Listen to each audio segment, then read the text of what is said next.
We got to get out of the business unionism mindset where we only fight for our members. This is social justice organizing model. He doesn't want this just for us. He wants this for everybody. The non-union auto workers that we got to organize in the South, everybody.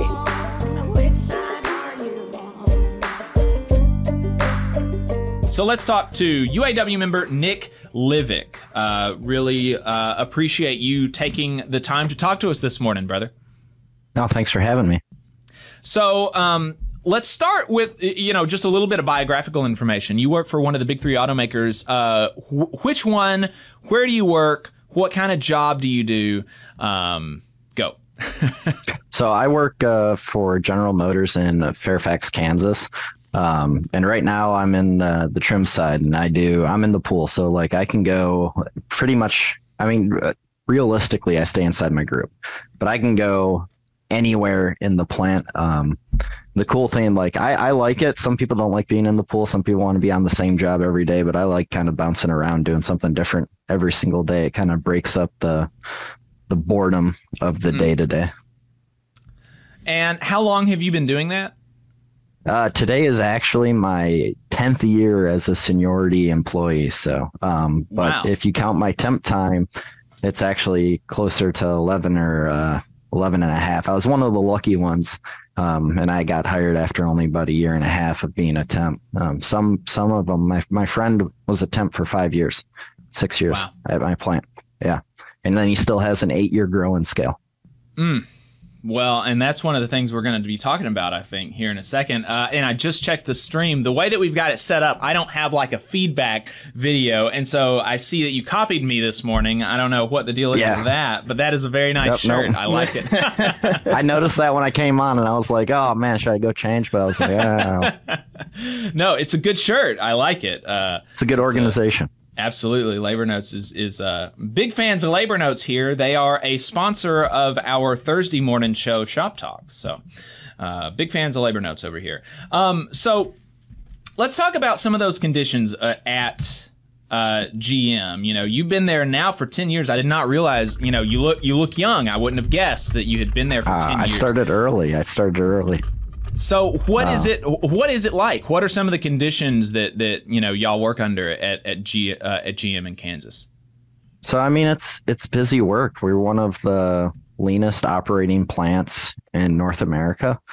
So our tack time might only be about 58 seconds or so, but the job load inside that tack time is close to 100% or above 100%. So one thing goes wrong and you're in the hole. If a wire comes tangled up and you got to spend even a fraction of a second troubleshooting it and getting it fixed, you're in the hole, and that's putting the next operator in the hole and the next operator in the hole.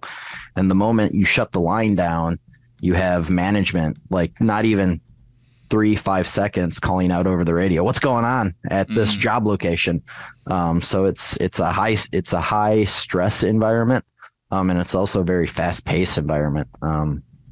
You have a footprint that's about 10 to 15 feet long, and you're going to walk 10 to 20 miles inside that footprint every single night, walking back and forth from your parts to your tools to whatever you got to do, and just indexing along while you're doing all the work with that vehicle. Our plant is one of the luckier ones because we're climate controlled. So it could be like 110 outside, and it might be 80, 90 degrees in the plant.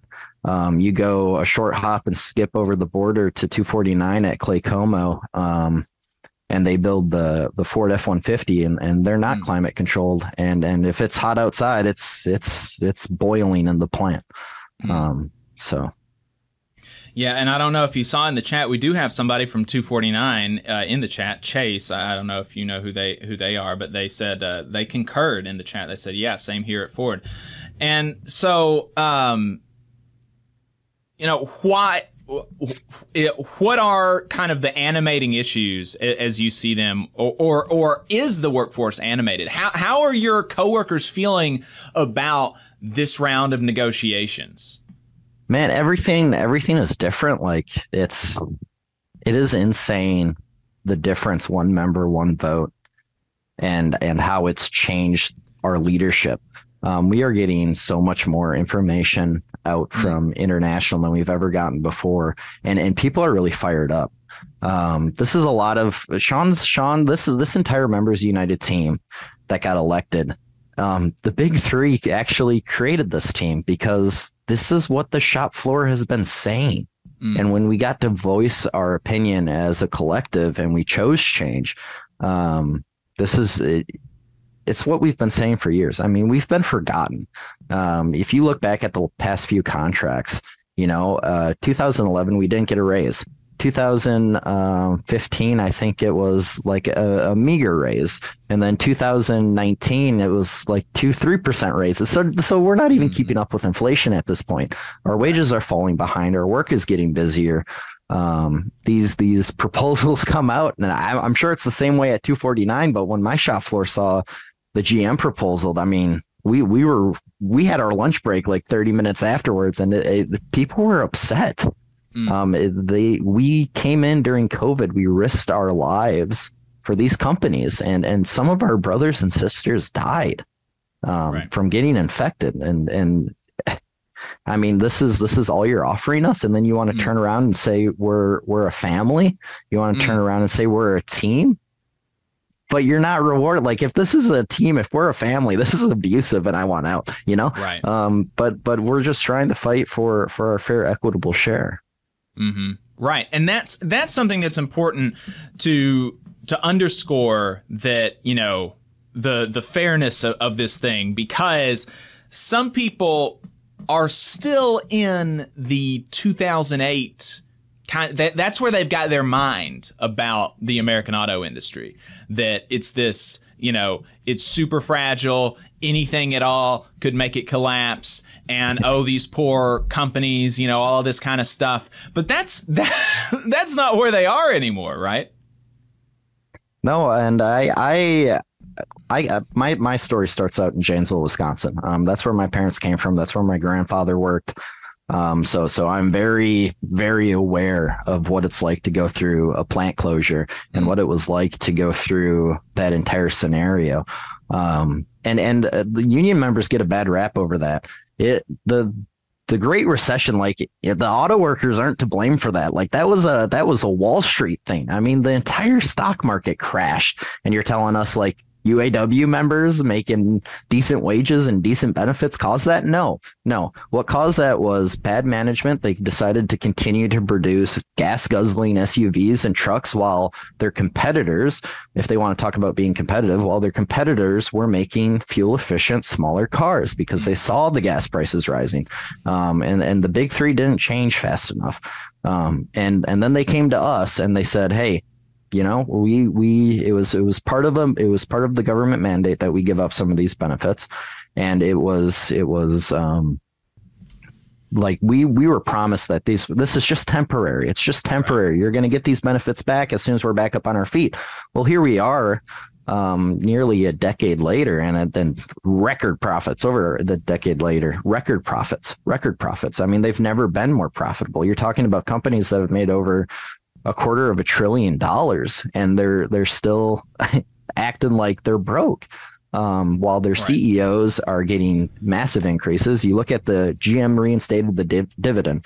On that alone, if they paid out an increase to all of the hourly workers, it would be over a $6.30 raise. I mean, it's insane. It's insane. It really is. And Ford, they talked about, Sean Fain talked in his address last week about how Ford is increasing their dividend payouts from 22 to 23 by 150%, not by 50%, by 150% in 1 year. And they're trying to come back at y'all for, I mean, that's a 150% raise for these people who are making money because they have money. That's it. They're not doing any work for it. They're just sitting there, and they're not, that's the other super frustrating thing, is most of these freaks are not even like pressing the button to invest in Ford. They have people doing that for them. Like, in no way are they doing any sort of labor for this raise, 150% raise that they're just being given without even asking for it. And they're just sitting at home in their underwear, you know, right. and just relaxing. And it's like, people are coming back at y'all for, you're wanting a 40% raise over 4 years. And they're saying, oh, y'all are crazy. I mean, what's crazy is we've been forgotten. I mean, you look at this industry. I'm third generation UAW, so I got nothing but and this is a lot of a lot of ways the UAW members feel. We take immense pride in our companies. We take immense pride in our work. You ask anybody on that floor, like I might talk a little smack about, you know, the Ford F-150, but at the end of the day, you know, right. 249 was standing with us on our picket lines, and we're going to be standing there with them. We have a lot of pride in our work. We have a lot of pride in our companies. We want these companies to be successful. We want American auto manufacturing to be in existence for the next generation. And that's really what this battle is about. This battle is about getting the protections inside our contract to stop them from closing plants and shipping them overseas, where they can further exploit Mexican auto workers who are only paid $4 a day. And this is another argument that comes up often in the media, right? They talk about the prices of cars. Well, if you increase your wages, the price of the vehicle is going to go up. Okay, well, what's the price of a Silverado built in Mexico where Mexican auto workers are paid $4 an hour? It's the same price. It's corporate greed. It has nothing to do with our wages. Their prices have increased over 40% in the vehicle prices, and we've gotten meager raises. I mean, we started out in 2007. We were making our top wage was a 28 and some change. I think it was like 28.72. Well, it's only $32 an hour right now. Right. I mean, so that doesn't equal a 40% increase in the vehicle prices, you know? Right. It's just corporate greed.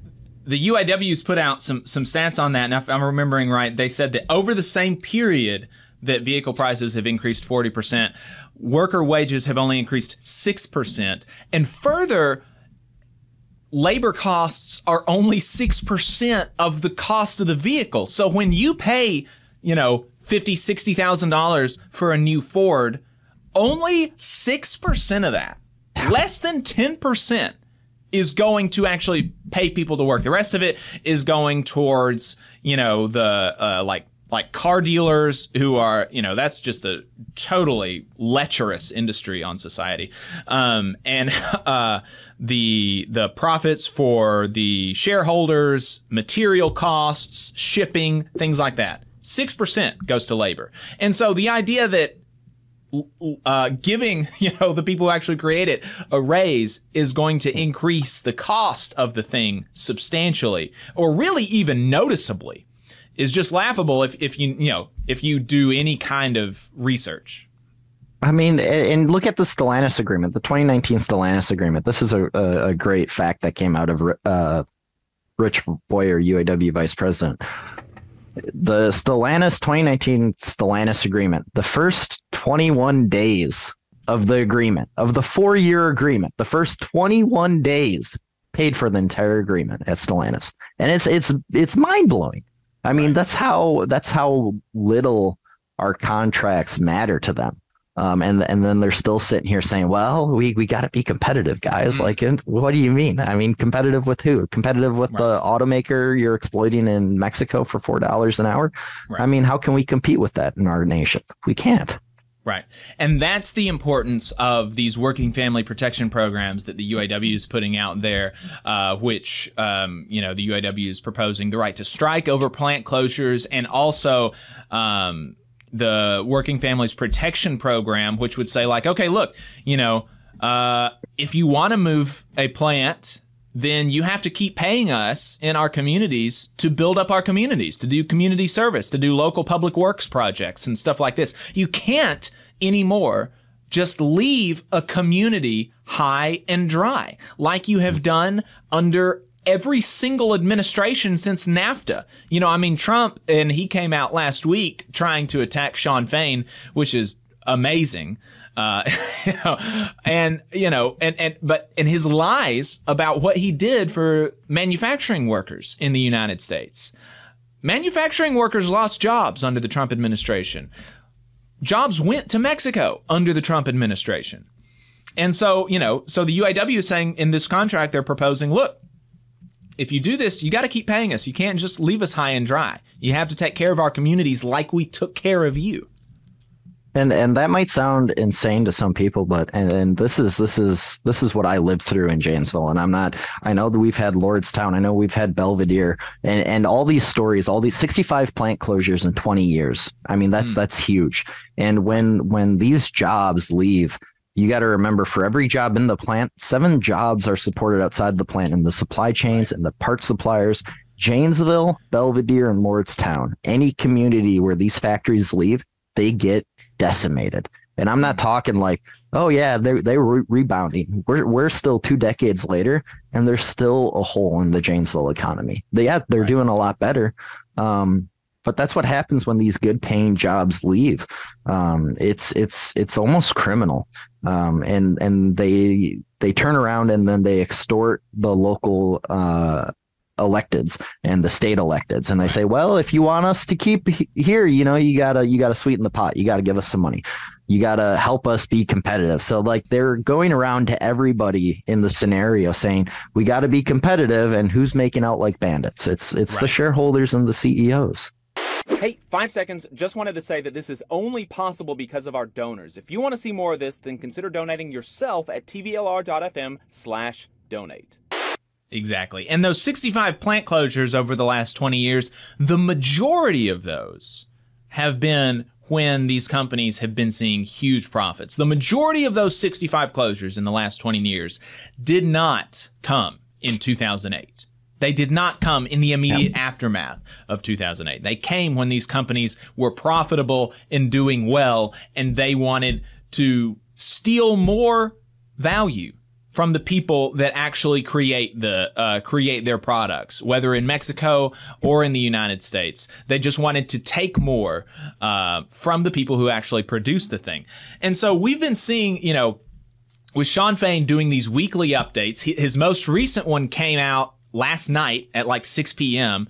I watched it on the way home from a minor league baseball game. The minor league baseball players, by the way, recently unionized, and they make twice as much as they did before they unionized. So that's that was another good thing. I'm really happy to support the minor league baseball now. But I listened to it on the way home, and he went through all 3 of the big three's counter proposals. They've all come back with new offers now, and he went through them, and they were all severely,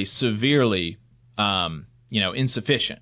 They fell very short of what the UAW was asking for, and and there's a lot of energy in the chat, in the comments section on both YouTube and Facebook, from UAW members, anger from UAW members. And the Facebook live stream in particular was kind of astounding because it had 10,000 comments within a few hours of the live stream being over. And so does that energy for Shawn Fain, is it replicated in real life? And I ask that because, and people may not know that aren't following, if you don't listen to the show, maybe you don't know, Shawn Fain did not win by very much. He was like a few hundred votes is what he won by. The turnout in the election was not very large. So, it's not like Shawn Fain came in with just this huge kind of sweeping mandate. He really kind of squeaked in. And so it's almost a little bit surprising that you're seeing so much energy, at least online. Is that translating in real life? Yeah, it is translating in real life, because this is what we've been saying for years. And I'd push back on one thing that you said. I do think this is a mandate. We went up, Shawn Fain went up against a caucus that had sole and total control of our organization for over 70 years. And when you go up against that kind of ingrained power structure and you beat them on every single seat that you contest, that's true. That is a mandate, and the membership wants a different direction. And now that you're getting a different direction, I think we're gonna win a lot of people. I think Shawn's gonna win a lot of people over because he's doing what the membership has always wanted. There might have been some hesitation at the beginning, but everyone sees this. I mean, he says that this is our generation's defining moment, but it's our fight. It's our generational fight. If we can't win this, if we can't win it, what's going to happen when these vehicles go electric and there's 30% less manpower? I mean, our industry is changing more in the next decade than it has in the last 100 and so years. And we got to make sure that these are good paying jobs. We can't allow these jobs to become we got to stop the race to the bottom. We cannot allow these jobs to become low paying, bad jobs with no benefits. There's a reason why these jobs are good paying jobs. I mean, they're tough. Your body's gonna be in pain. Before the age of 26, I had trigger finger, frozen shoulder, carpal tunnel in both my wrists. Every day I wake up, almost my hands are numb. I mean, these are tough jobs. And now these battery plants are coming in, and the conditions are terrible. And everybody knows this. Everybody's like, it's almost like we agitate ourselves on a daily basis just by going into work because the conditions have gotten so terrible. Mm-hmm. Right. And I didn't mean to undersell the achievement. It's a huge achievement. And that is important to note about that every seat that the Reform Caucus and the UAW contested, they won, they swept. And so that's very impressive. And the people that, some of the others that did not, that the UAWD did not contest, those directors at the International, Chuck Browning in particular, I think he's kind of, fallen in line with the new leadership, and it seems like he's, really supportive of Fain, even though he was a supporter of the Curry slate before. And so that's really, that is heartening to me to see that at least publicly, the old guard are not trying to undermine Shawn Fain. Because I've heard that kind of happened in 1997 with Ron Carey and the Teamsters, and Sean O'Brien. That's one of the things that he's been able to accomplish is building a coalition to such a degree that the old guard, the establishment types, are not trying to undermine him. And it doesn't seem like that's happening in the UAW either. That it seems like everybody's kind of pushing in the same direction. Is that what you're seeing as well? Yeah, and there are a few on the fringes, and I get into these kind of arguments on Facebook with people sometimes, and at the end of the day, it doesn't matter what caucus you belong to. I have deep ideological differences with some admin caucus supporters, but there are also some people that support the admin caucus that I respect and I can talk to and I can work with. We had an election. That election is over. We aired our grievances. We set up our different visions. The membership has decided. So for the next 4 years, we gotta work together. We gotta come together, and we gotta do what's right for this membership. And I think that's what you're seeing. And I think everybody understands that. And come 4 years, let's have another election. Let's see what the membership wants to do. But at the end of the day, it's about what the membership wants, it's not about what UAWD wants. It's not about what the admin caucus wants. It's not about what Brian Keller's caucus wants. It's about what the membership wants. And I can stand behind that. That's why I fought so hard for one member, one vote, because above all, it's the membership that matters. The rank and file are the highest authority of our union, and our union who controls our union shouldn't be decided by 1,000 delegates in Detroit every 4 years. It should be decided by the membership who is going to work every day, clocking in, and they should get a direct say in their elections. So right. And you were a big supporter of Fain during the election, and you're a member of UAWD. When did you get involved with the Reform Caucus and UAW, and how do you feel now about kind of your investment in the the one member one vote movement and generally, and then Shawn Fain's campaign specifically? So I started getting more involved during the one member, one vote referendum. I saw it as an all hands on deck kind of moment, especially when you know the history of the UAW and you know how many reform movements have come before and how many people have kind of been pushed out, intimidated, bullied, and in some cases even fired and conspired against. There's a reason why over 60% of the membership wanted to go to one member, one vote. And so I got involved, and then in the election, I was on the communications committee, and we were just trying to get the message out. I did a lot of flyering. I think at our location we passed out over 7,000 flyers, and you know, in the beginning because UAWD is a rank and file caucus.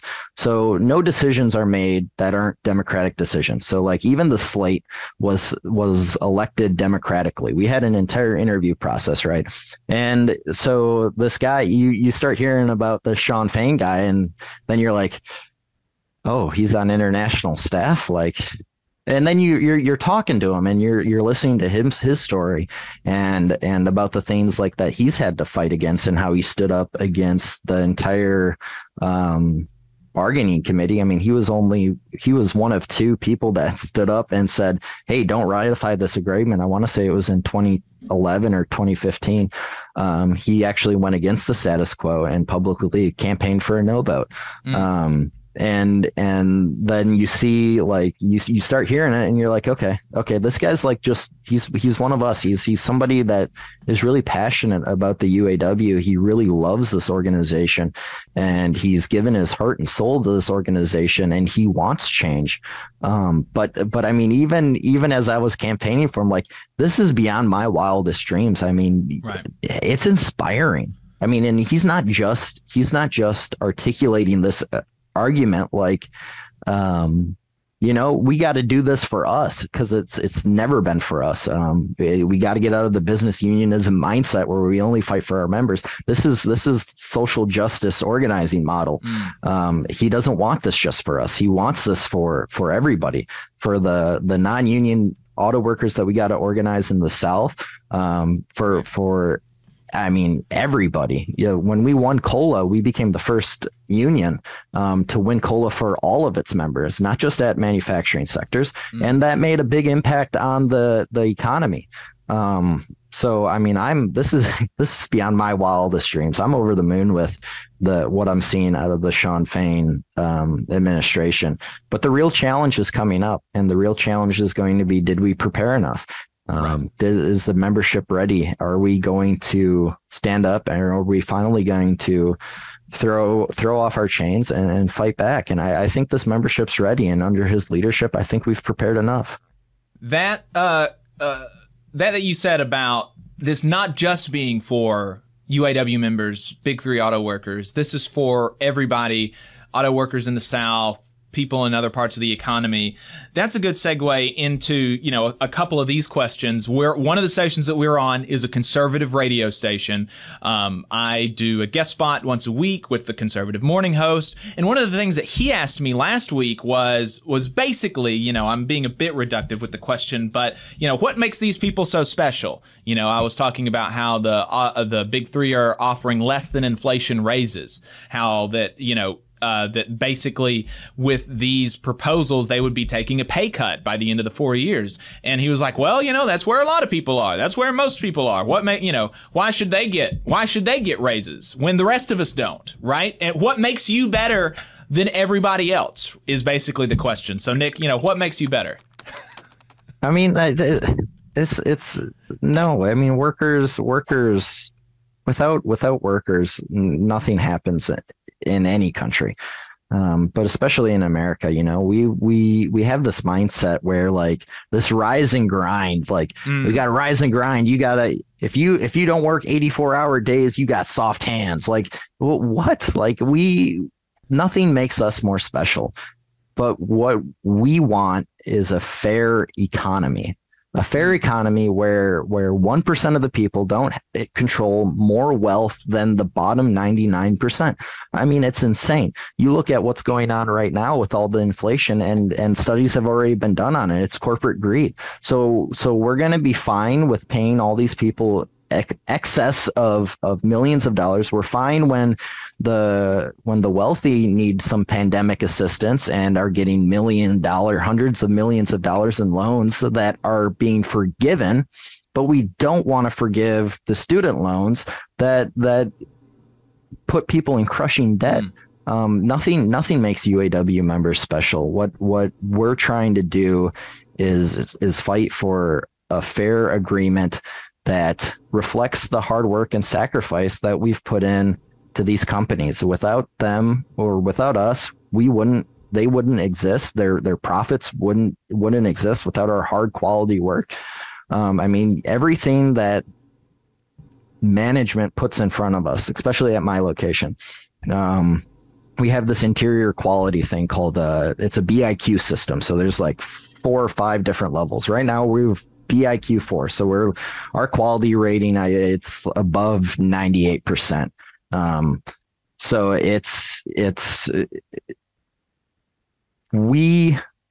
everything that they put in front of us, every goal we smash, and it's like that across the board. Management says, okay, we got to do this, we do that. But at what point do we start seeing the rewards for our hard work? I mean, they want to keep on only giving us raises that don't even keep up with inflation. Like, how long can an economy like that realistically run?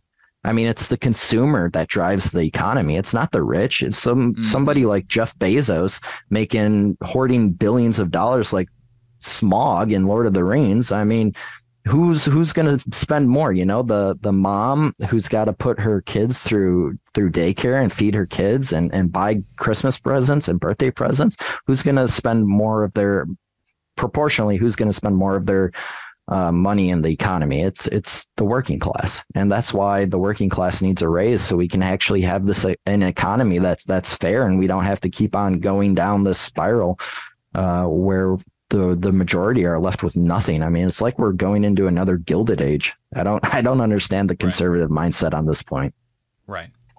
Are you willing to strike if necessary? Man, I have been preparing for this. I mean, I'm 3rd generation UAW, so I mean it's ingrained, especially after living through Janesville.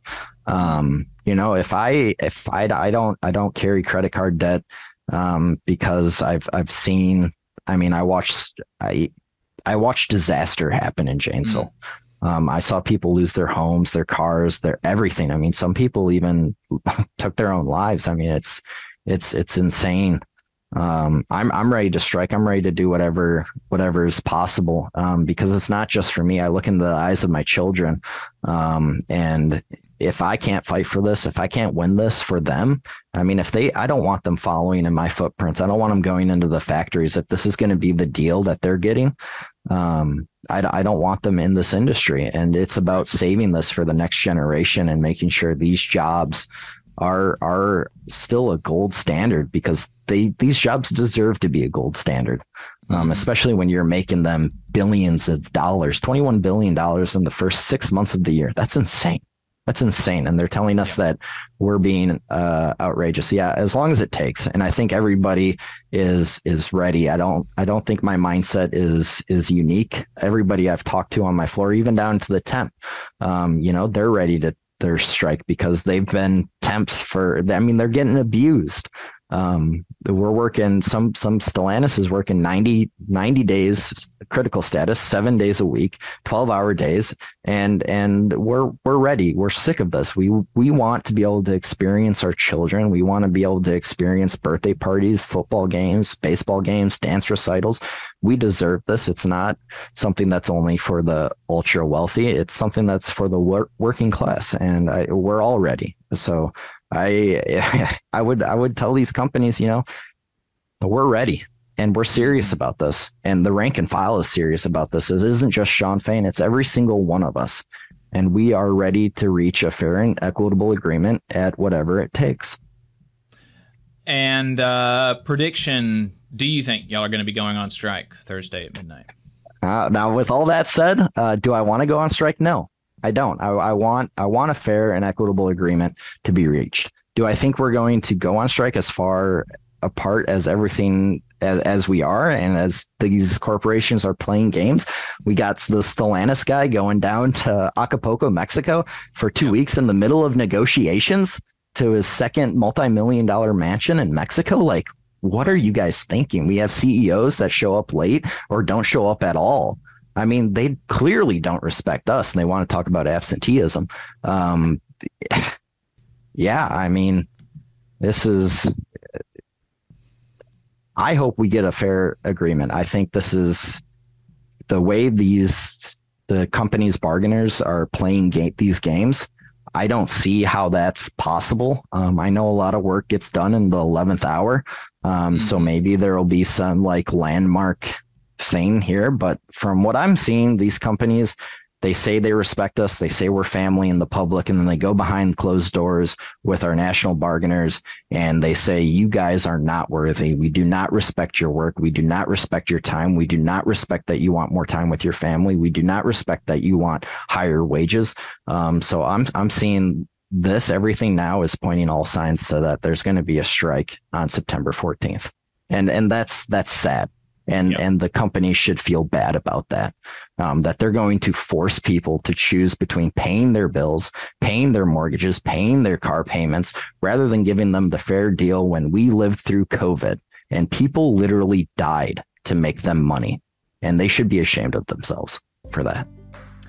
UAW member Nick Livick, appreciate you taking the time this morning. Thank you. Yep. Thank you.